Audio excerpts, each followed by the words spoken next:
My name is Dr. Joseph Doty. I want to welcome you for joining us here on our podcast. I have a very special guest, a doctor by the name of Dr. Frank Scali. He's a chiropractor. He is also affiliated with Logan College of Chiropractic and St. George's University School of Medicine. And Dr. Scali is also continuing his career in medicine and also anatomy, as well as anatomy research. And I brought him on the program because I really wanted him to go into I guess, more details about anatomy and in bringing it into life and how it relates to a practicing field chiropractor or a practicing doctor out there who has to deal with that upper cervical area. Dr. Scali, if you would, do you say hello to our audience and introduce yourself? Yes, hello everybody, and thank you for having me here, Dr. Doty. It's a pleasure to be speaking with you and your listeners. And if you would, share a little bit about your anatomy, how you maybe got involved in anatomy, and also to your interest in anatomical art, because I think it's a really unique combination. Well, sure, yeah. Well, the internal elements of machines have always fascinated me as a child.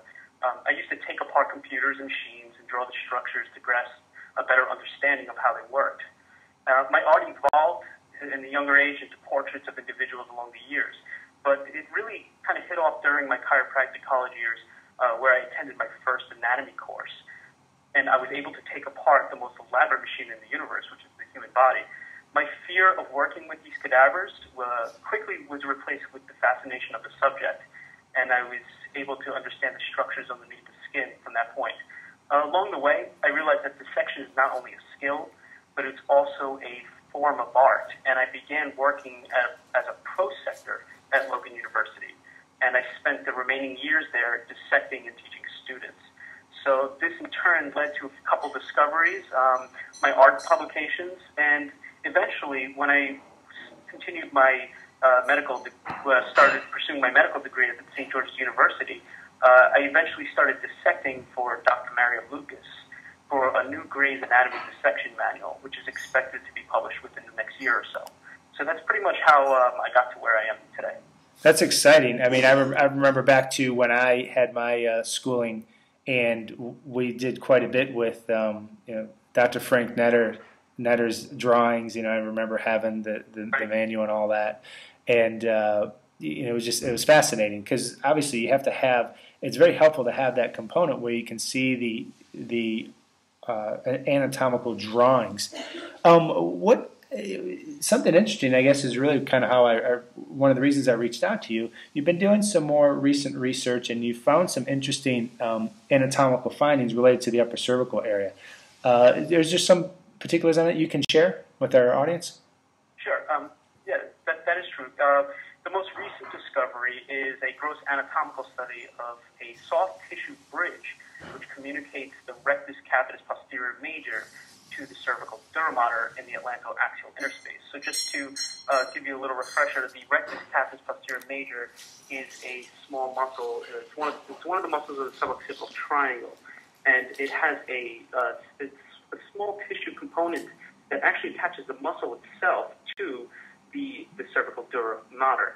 So this study led to many other studies which I'm involved in to determine the prevalence and the contents within this actual structure. And that has produced some interesting findings of its own. But unfortunately, I cannot discuss those at this time, but they are currently being evaluated by editors of certain journals. But your listeners should look out for some of these studies in the upcoming months. Absolutely, and I'm going to make sure that we keep our listeners informed and posted on the site with current links and things like that. And definitely, listeners are more than welcome to post comments on the site, and I'll do what I can to relay those questions or comments to you, of course. And I mean, for myself, and I've talked about it before on the website, and it's no secret. I was trained as an upper cervical doctor. I've pursued a lot of extra study in the upper cervical area. I really just find that area fascinating. And clinically, as far as the care I provide primarily upper cervical care, and it fascinates me both in the results that I've been able to attain with patients, as well as the implications that that upper cervical area has in our whole body health. And when I read these findings and heard about, actually it was on Facebook, I kind of ran across a post that you had made and a comment on it, and it was like, wow, we need more of this, and I think it's exciting. Maybe sometimes it's hard though for a practicing doctor out there, a clinician out there who's trying to connect the dots, say between an anatomical finding such as the one you're discussing and their clinical practice. What do you think a clinician out there can pull away from this understanding and these findings that you've come across? Well, at the very least, that I can reveal thus far is cervical genic headaches that can be due either to muscular atrophy, but more likely tension in the suboccipital muscles. You see, earlier neurosurgical studies show that dural tension can cause headaches. This was produced by Hack back in 1995.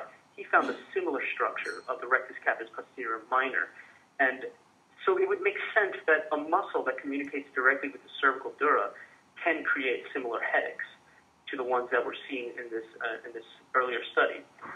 There are many more implications, and like I stated before, I cannot discuss those due to the pending publications, but I can state that this study has presented a structure that relates to the suboccipital muscles to cerebrospinal fluid flow, since cerebrospinal fluid is located in the dura mater. Right. No, that's excellent, and it's interesting that you would bring it up because I've been reading a recent book that's come out that's related to that CSF flow and all that. I don't want to get too much into it now, but the point is that there's definitely this correlation. There seems to be this trend in research and findings correlating upper cervical anatomy and CSF flow, and being able to kind of tie those two components, I guess a physiological component as well as the anatomical components, and tying them together. Which once again, you kind of get into the upper cervical area, and it's like, to me, it's fascinating. Are there any trends that we should be looking out for? Yeah, there sure is. Anatomical research, it is a broad spectrum, and when discussing variants, I've been involved with the plexus nerves, where there's variants, and also variants in facial muscles, even extra muscles in the hand that might explain why people can perform certain tasks, such as playing musical instruments with greater ease. So there's actually one interesting study I'm working on right now, which discusses the iliolumbar ligament in a muscle as a muscle form and how it plays a role in motion of the SI joint. So there are a lot of trends going on, but it's best to understand that each individual is different. Anatomy is not a dead subject, which most people think, and there's still a lot more to unfold. But as far as technology and the web, I think that the ability to access information regarding new discoveries is one of the greatest ways to keep up to date on these new anatomical findings. So that's probably the contribution that technology has to anatomy as a whole. Great. Is there any journals or any resources or anything that you could share with the listeners for doctors out there who maybe want to follow along these lines? The greatest, the source that I typically use is PubMed, because they always pump out new articles all the time. But you want to hit up the journals, such as if you're interested in the Spine Journal or Spine, they have their own personal websites, and they even have Facebook feeds, which they throw out their new content every so often. So that's typically the area that I typically get my information from. Now, if you want to take a look at clinical anatomy, they don't reduce their anatomical findings to just the spine, but it's a better way to get like a broad spectrum of what's going on out there in the anatomy world. All right. Now, when you talk about the anatomy world, are you talking more confined to the United States, or does it comprise some world research too? It does comprise world research. Now, the only issue that I found that I've come across in my studies is that some of these leading studies are actually they're not translated from their native language. So if you're fluent in a second language, it's much easier to transform the paper into your native language if you can speak two languages. That's one of the roadblocks I've reached in my career thus far when reading research. So you'll see a study, say, done in Ukraine, the Ukraine, and it's in Ukrainian, and you have a very difficult time in that translation process. Is that correct? That is correct. You typically, when I have to translate an article, I usually have to find somebody who speaks that language, but it's also medically they're in that subject, because, like you said, Google Translate, it will translate certain words, but when they get into the descriptive terms, you really need somebody who understands that language inside and out.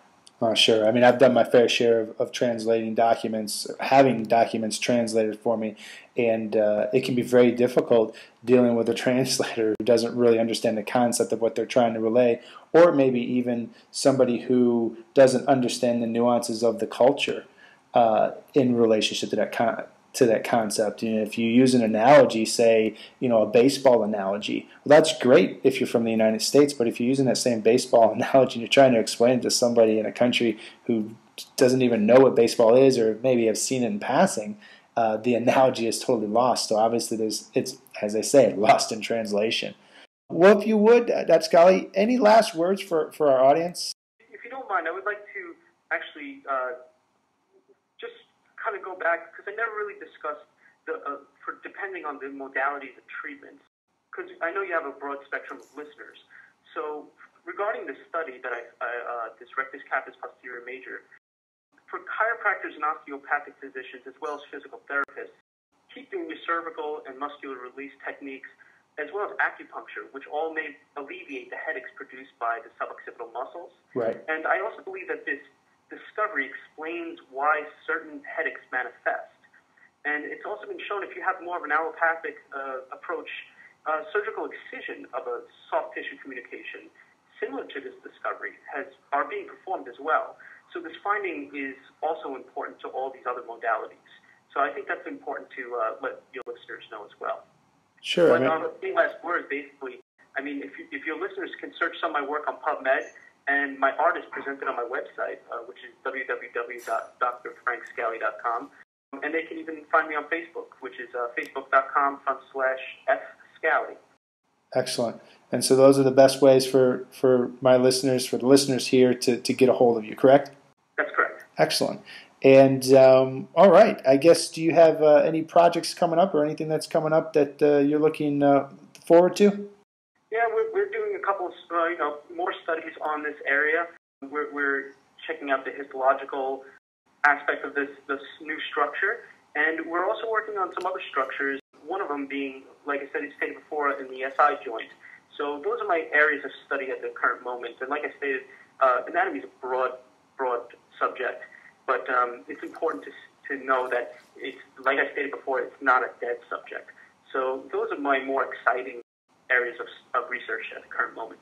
I want to thank you for coming on the show here, and I want to thank everybody here for checking out Content4Chiros.com.